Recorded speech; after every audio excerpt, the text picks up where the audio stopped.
sama-sama evaluasi dan kita harus cari figur-figur yang mungkin lebih baik dan mekanisme yang ada juga sama-sama kita perbaiki. Ini menjadi tamparan buat kami di Komisi 2 untuk lebih berhati-hati dalam memilih komisioner. Jangan lagi terlalu sibuk ini jalur saya, jangan. Pilih yang punya integritas dan punya kapasitas. Ini buat saya ini menjadi pelajaran penting lah.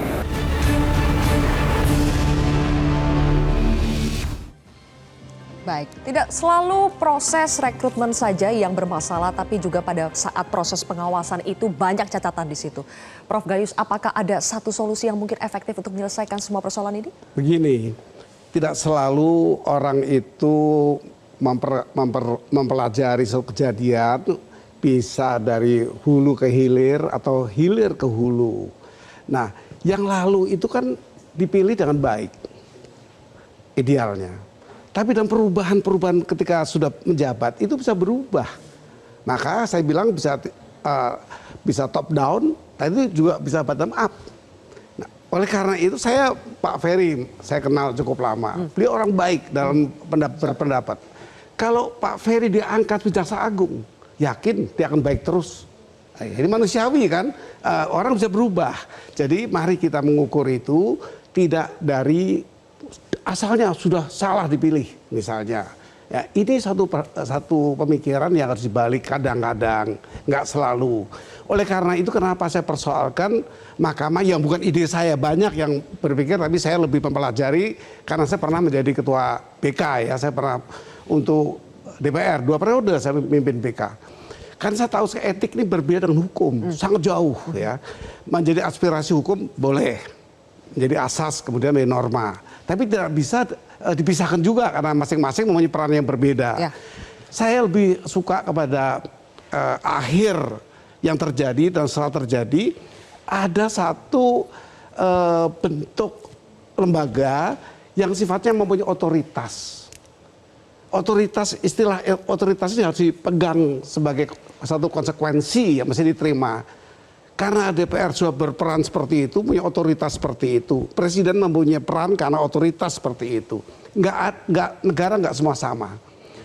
Hakim di Amerika Serikat itu tidak terkuat seperti di Indonesia karena yang menentukan juri, guilty or not guilty. Baru hakim mencari yang guilty kaitan dengan apa. Seperti itu. Jadi oleh karena itu bagi saya, mari kita mengukur kesalahan-kesalahan itu dengan lembaga kesalahan itu. Ya tidak boleh masing-masing di kelompoknya. DKPP supaya mengadili, tidak jeruk makan jeruk. Iya, DKPP mengadili anggota KPU komisioner KPU. Nanti kan di kelompok itu tidak semua absolut ya, tidak semua juga satu suara itu. Masing-masing punya pendapat yang berbeda dan mungkin juga saling menjatuhkan. Diingatkan di TAP nomor 6 tahun 2001 itu. Baik. Di TAP itu kan mengatur etika itu. Okay.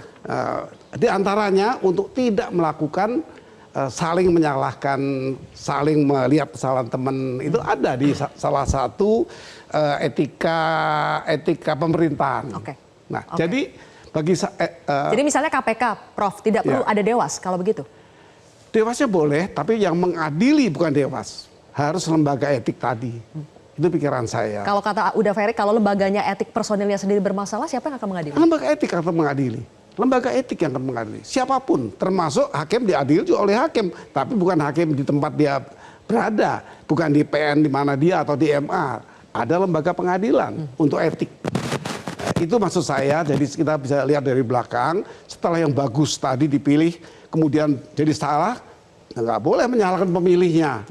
Dianya kita proses apakah seperti apa kesalahannya dan diadili dengan sanksi apa. Baik. Itu mungkin harus seragam. Jadi etik ya oleh etik, hukum oleh mahkamah hukum gitu. Oke, baik. Saya izin mengomentari itu. Problematika konstitusional dan teknisnya. Di pasal 24 Undang-Undang Dasar clear disebutkan hanya ada 2 cabang kekuasaan oleh suatu Mahkamah Agung dan suatu Mahkamah Konstitusi.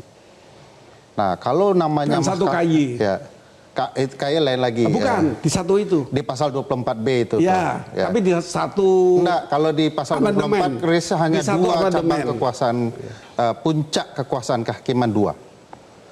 Jadi, nah kalau kita menyebutnya mahkamah etik, itu bicara mahkamah pasti puncak kekuasaan itu peradilan. ya etik. Nah, padahal di konstitusi kita tidak boleh hanya ada dua kekuasaan itu. Kita kan tidak Nah, bicara. saya mau bilang problematika konstitusionalnya, Prof, bukan gagasannya. Ya. Problema konstitusionalnya tidak boleh Kan bisa dilabrak. Kan? amandemen. Ya. Kenapa tidak? Kedua, Itu kan bukan problematika teknisnya.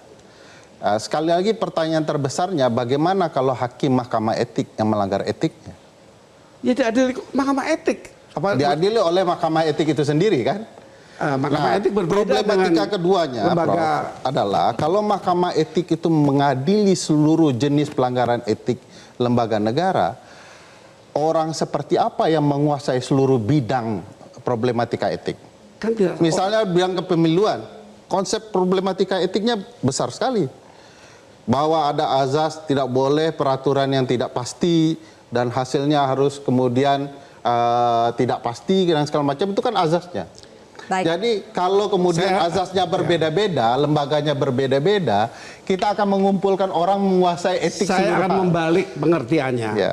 Bagaimana kalau hakimnya juga terdiri tidak satu kelompok. Misalnya di Eropa Barat itu pernah terjadi agama ulama tertinggi yang sebagai hakim. Ya.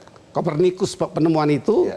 Galileo diadili oleh paus. Baik. Sampai buta di penjara dia. Saya malah mau menjelaskan hal yang lain dalam konsep peradilan Jadi etik kalau lembaga. yang jadi siapa, Sebenarnya, hakimnya Prof, pun juga bermasalah. Baik. Tergantung otoritas. Dia punya otoritas Oke. di zaman itu. di dalam aspek ketatanegaraan Sepertinya- juga sudah ada solusinya. Baik, oke. Konsep impeachment berbasis etik itu sudah ada lembaganya. Ya fokuskan saja misalnya ditambah kewenangan Mahkamah Konstitusi kalau memang gagasannya amandemen gitu ya.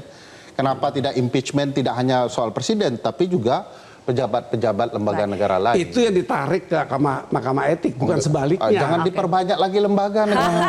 Nggak terlalu jelas. Sepertinya akan panjang ini. Kenapa? Kita Kenapa jeda takut dulu, sama masih ada lembaga? satu Habis segmen ya. dana Masih ada satu untuk segmen pejabat untuk baru. membahas ini. Kenapa? Mas Adi, nanti saya juga ingin minta Itu kan- tanggapan Anda secara politiknya. Ini apakah nanti kita bisa berharap pada pemerintahan baru, pada legislatif baru untuk bisa menghasilkan pucuk-pucuk pimpinan yang baru. Sesaat lagi pemirsa.